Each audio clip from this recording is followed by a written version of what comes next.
The city of London stands on the brink of silence, unaware that death has already arrived on its streets. Beneath the leather masks, eyes watch the city crumble, knowing that prayer will not save them this time. The wooden wheels of the death carts have begun to turn, grinding through the deep mud of the capital. Behind the iron bars of their own homes, the citizens of London wait in terror for the inevitable end.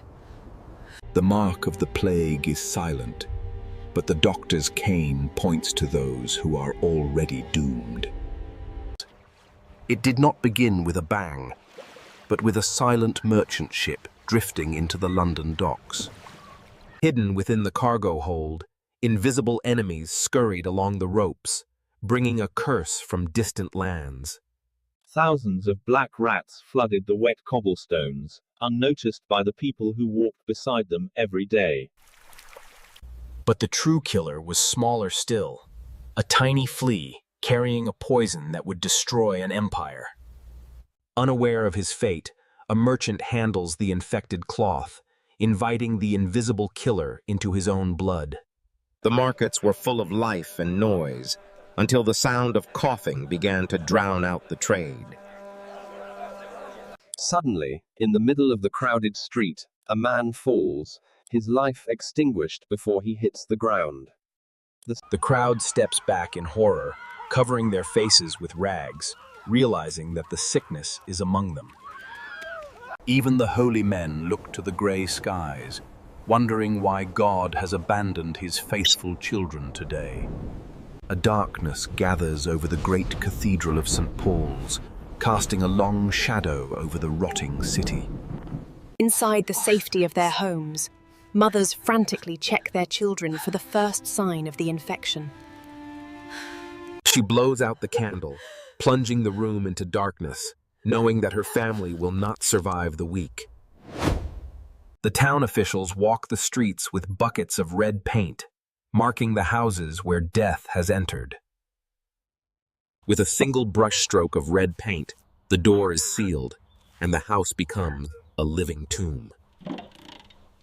The massive iron gates of London slam shut, sealing the fate of thousands trapped. Even gold cannot buy freedom now, as carriages are turned away completely. But for the king and his court, the gates open wide, allowing escape. The poor are left behind to die, watching their king abandon them. Now, every street is a gallery of death, with red crosses painted everywhere. Watchmen sit outside infected houses day and night, ensuring nobody escapes alive. Locked inside with the dead, whole families huddle in darkness, waiting patiently. Food is lowered from windows on ropes, for neighbors dare not touch. Some try to escape under darkness, risking execution just to breathe again. Those who are free walk in the center, terrified to touch walls. They hold scented flowers to their noses, believing sweet smell wards death. Even money is washed in vinegar, fearing that coins carry the curse. Paranoia spreads faster than disease, and people suspect their own pets now.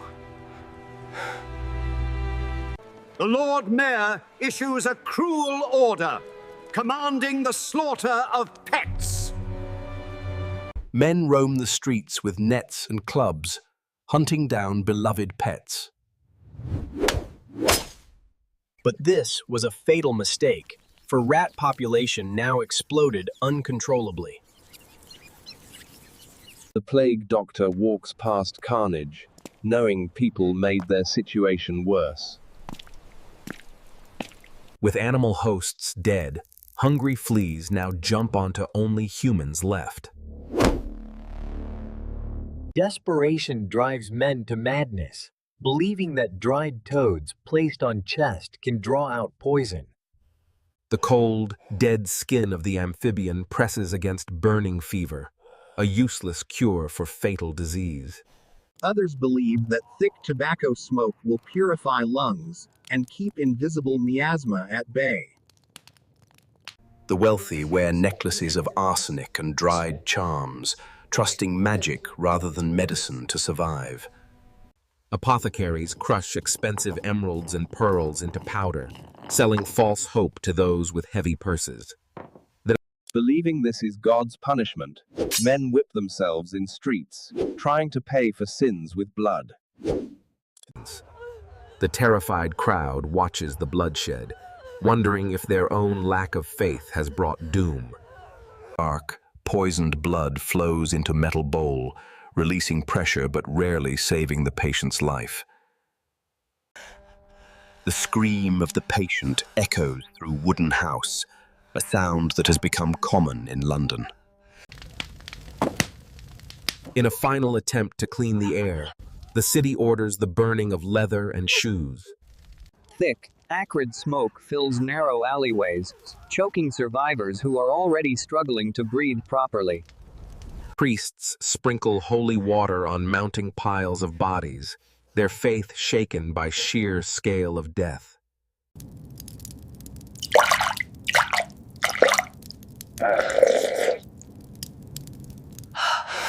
He falls to the floor, betrayed by cure, foaming at mouth as his family watches helplessly. The false doctor counts his silver coins in corner, profiting from misery and ignorance of dying. The moon rises over a city that has gone mad, shining down on population slowly rotting away. The churchyards of London are overflowing, with coffins piled high above the ground, reaching towards the dark sky. The grave diggers are exhausted, for there is no longer any holy ground left to bury the dead. So they go to the open fields at night and dig deep, massive pits into the cold earth. The creaking sound of the dead cart announces its arrival, a hearse for the poor and the forgotten. The cry rings out through the fog. Bring out your dead! A command that every family dreads hearing. There is no ceremony now, just the dull thud of bodies being thrown into the mud like garbage. Men throw white quicklime over the corpses, hoping the chemical burn will stop the spread of infection. Steam rises from the pit as the lime eats away at the flesh, creating a scene from hell. The digger wipes grime from his face, his eyes hollow, having seen too much death for one lifetime. A weeping widow tries to follow the cart, desperate to see where her husband will rest for eternity. But the guards hold her back with torches, for the living must not go where the dead are taken. The plague doctor stands silently by the tree line, a witness to the collapse of human civilization.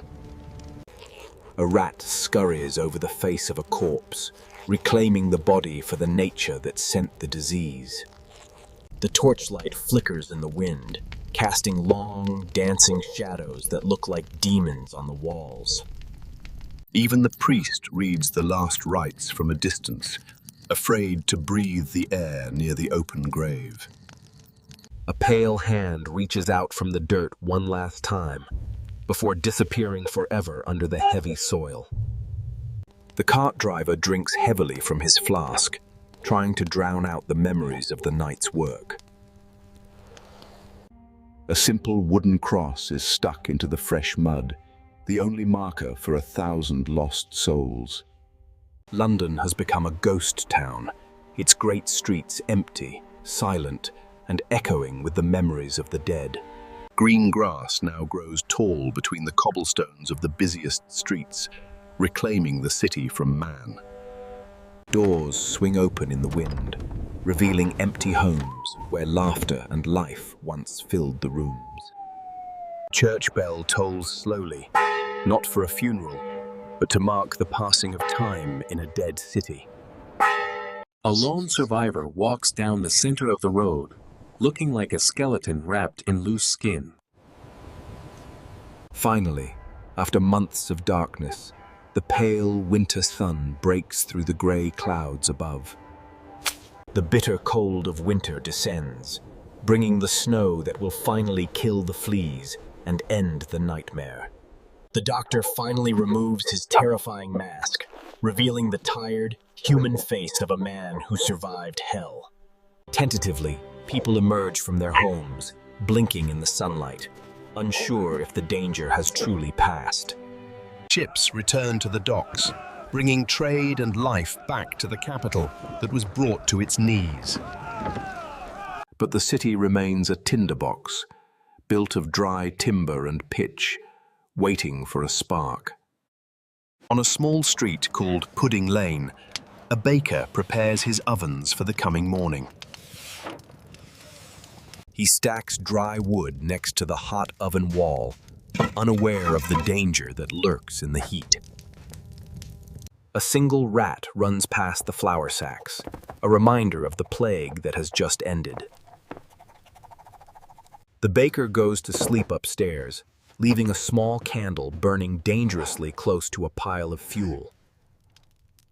The small flame flickers in the draft, dancing wildly as it reaches out towards the dry wood. The plague may be over, but the fire is hungry, and it has found something to eat. The pestilence has faded with the winter cold, but a cleansing fire is about to begin. One spark catches the wood, and the history of London is about to change forever. The rotting city has survived the sickness, but it will not survive the flames.